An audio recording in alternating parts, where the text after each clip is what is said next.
wondered why some computers are lightning fast and some are painfully slow?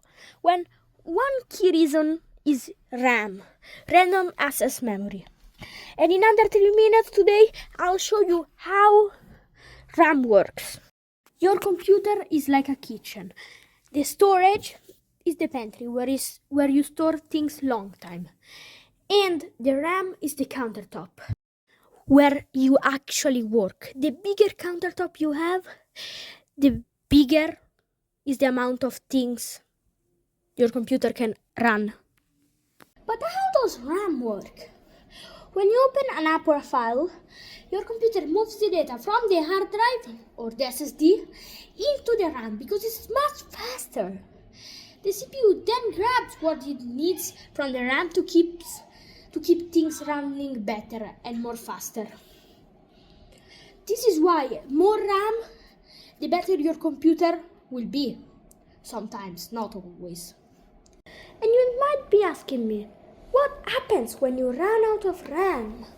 Well, they basically get more RAM, but not in the way you might think. They go to the hard drive and borrow a part of it to be temporary RAM, called virtual memory. But that fake RAM is much slower. So that's when your computer is going to start to lag, stutter, or even freeze sometimes. So if you're editing, gaming, or keeping 1,000 browser tabs, get more RAM.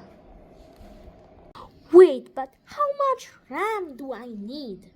As you see on the screen, on the chart that I personally made, if you have under 3 gigabytes, just get another computer. If you have 4 gigabytes, that's very bad. 8 gigabytes, it's good for like streaming or keeping a few browser tabs. But if you're planning to game or basic editing, get at least 16 gigabytes. Then 32 gigabytes, it's really good for heavy gaming, editing and 3D rendering. And 64 or more gigabytes, that's probably way too much for you if you have no idea what RAM is. So the next time your computer is feeling slow, you might not need a brand new kitchen, just a bigger countertop.